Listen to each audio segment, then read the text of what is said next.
The next step is sweep spell reading. Instead of going with your thumb, one letter after another, you know, S-T-E-P, you sweep over it until the word is at the end, and then you say the word. And if it doesn't come out of your mouth the second time it's sweeping, then you start spelling again. Następny krok, w tym pierwszym kroku dziecko ze swoim palcem zakrywa cały wyraz i tylko idzie literka po literce.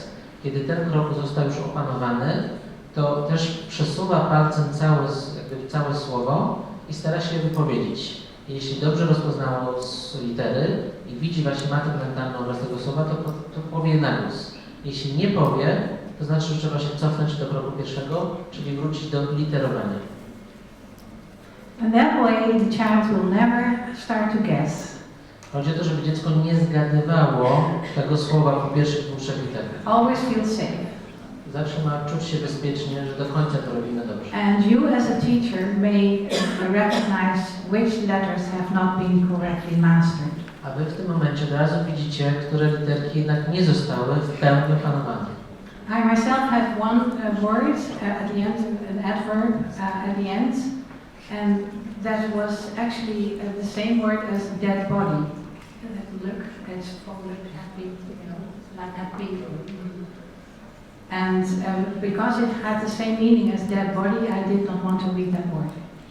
Petrę mówi o swoim doświadczeniu, a to chyba w holenderskim, że słowo różniło się dwa słowa jako jedną literką i jedno znaczenie było martwe ciało, a drugie jakieś inne, ale w związku z tym, że ona zgadywała i od razu widziała martwe ciało, to nie chciała czytać jakby do końca tych literek, bo była pewna, że to będzie to słowo. Until I was in university. Dopiero na uniwersytecie. I learned about the different kinds of words. Okay. So, and then this is all technical, you know. Never ask the child, what did you just read?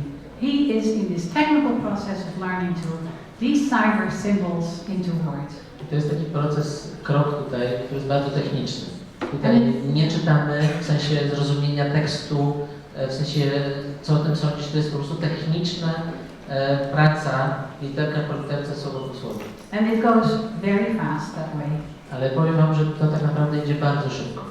And then as soon as about 75% of the words that come out of their mouth at once are there, then you do the next one, and it is called picture and punctuation. W momencie, kiedy jest poziom, że nauczyciel widzi, że dziecko opanowało 75% treści, czyli rozumie właśnie literki słowa w tym zdaniu, to na tym etapie, jak już jest osiągnięte te 75%, przechodzimy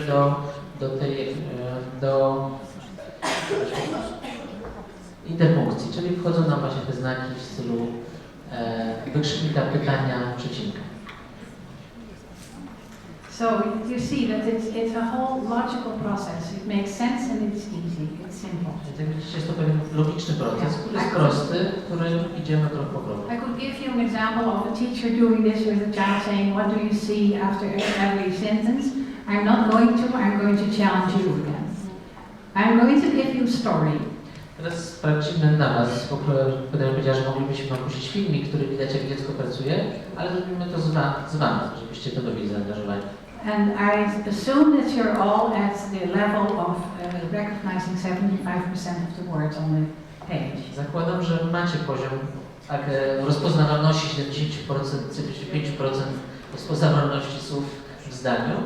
And I want you to read one sentence and stop at the punctuation and make a mental picture of what the sentence means. Zostaniecie teraz na zasadzie, będzie seria zdań, ale chcę, żebyście się po każdym zdaniu, gdzie jest kropka, zatrzymali i spróbowali zbudować właśnie obraz tego zdania. O co w ogóle chodzi.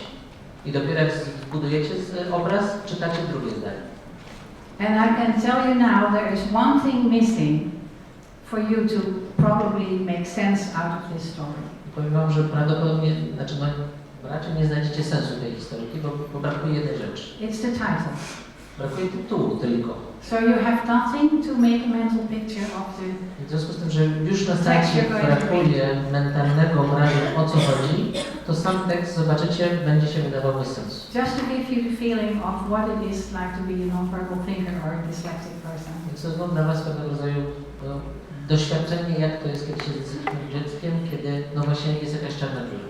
And if you think you recognize what it is about, please don't tell your neighbor. Jeśli po drugim, trzecim, piątym zdaniu będziecie w stanie już zrozumieć, o co chodzi w tekście, o czym on mówi, tylko podnieście rękę, ale nie mówcie. Ready? Gotowi? This is teachers working on simple mastery. So they practice spell reading To together. jeszcze uczniowie, nauczyciele podczas szkolenia ćwiczą.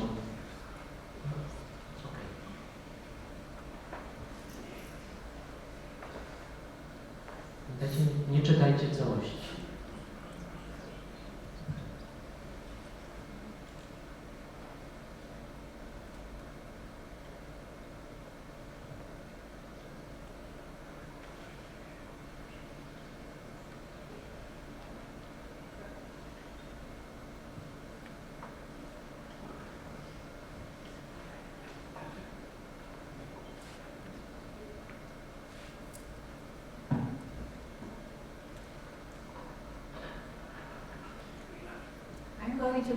I'm going to give you a test tomorrow, so that you have to know what this is about.